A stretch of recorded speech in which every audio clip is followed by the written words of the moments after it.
Kitab Ulangan pasal 18. Mendukung para imam dan orang Lewi. Imam-imam Lewi, yaitu seluruh suku Lewi, tidak mendapat bagian tanah pusaka di Israel. Mereka makan dari kurban bakaran untuk Tuhan yang menjadi bagiannya. Mereka tidak mendapatkan bagian tanah pusaka seperti suku-suku lainnya. Tuhan adalah pusaka kepunyaannya, seperti yang telah difirmankannya. Dan inilah yang menjadi hak para imam dari orang-orang yang mempersembahkan kurban sembelihan, sapi atau domba. Mereka harus memberikan kepada para imam itu paha depan, kedua rahang, dan perut. Hasil pertama dari gandum, anggur, minyak, dan bulu domba guntingan pertama. Karena Tuhan Allahmu telah memilih ia dan keturunannya dari antara semua suku untuk bertugas melayani dalam nama Tuhan selamanya. Jikalau ada seorang Lewi datang dari salah satu kota, dimanapun dia berada di Israel, dan datang menurut keinginan hatinya sesuai dengan tempat yang Tuhan pilih, kemudian dia melayani dalam nama Tuhan Allahnya, seperti semua saudaranya, yaitu orang Lewi yang bertugas di sana di hadapan Allah. Mereka akan memakan bagian yang sama, kecuali jika dia menerima dari penjualan harta leluhurnya. Perbuatan-perbuatan keji bagi Tuhan.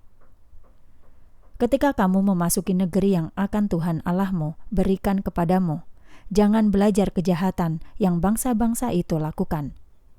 Janganlah ada di antaramu yang membuat anaknya laki-laki atau perempuan melintas di atas api, seorang ahli tenung, ahli ramal, ahli nujum, atau ahli sihir, seseorang yang mengucapkan mantra, atau seorang yang bertanya kepada arwah, atau kepada peramal, atau orang yang meminta petunjuk kepada orang mati.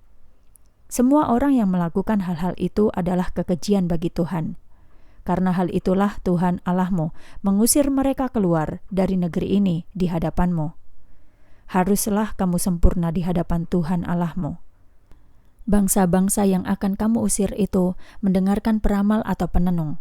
Namun bagi kamu, Tuhan Allahmu tidak mengizinkanmu untuk melakukan hal itu. Tuhan Allahmu akan membangkitkan seorang nabi kepadamu dari antara saudaramu, dan dia akan sepertiku. Kamu harus mendengarkan dia, seperti yang kamu minta dari Tuhan Allahmu di Gunung Horeb, pada waktu kamu berkumpul dengan berkata, "Jangan biarkan kami mendengar suara Tuhan Allah kami lagi. Jangan biarkan kami melihat api besar itu, atau kami akan mati." Tuhan berfirman kepadaku, "Mereka mengatakan hal yang baik.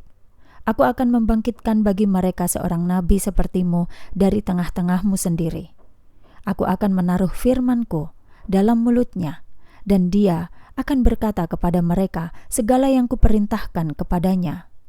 Hal ini akan terjadi bahwa setiap orang yang tidak mendengarkan firman-Ku yang dia katakan atas nama-Ku, Aku akan menuntut kepadanya. Namun apabila ada nabi yang mengucapkan perkataan yang tidak Kuperintahkan demi nama-Ku, atau berbicara dalam nama ilah lain, nabi itu harus dibunuh." Kamu mungkin berpikir, bagaimana kami dapat mengetahui bahwa itu bukan berasal dari Tuhan? Jika seorang nabi berbicara atas nama Tuhan, tetapi yang dikatakannya tidak terjadi, kamu akan tahu bahwa Tuhan tidak mengatakannya. Kamu akan tahu bahwa nabi itu lancang, maka kamu tidak perlu takut kepadanya.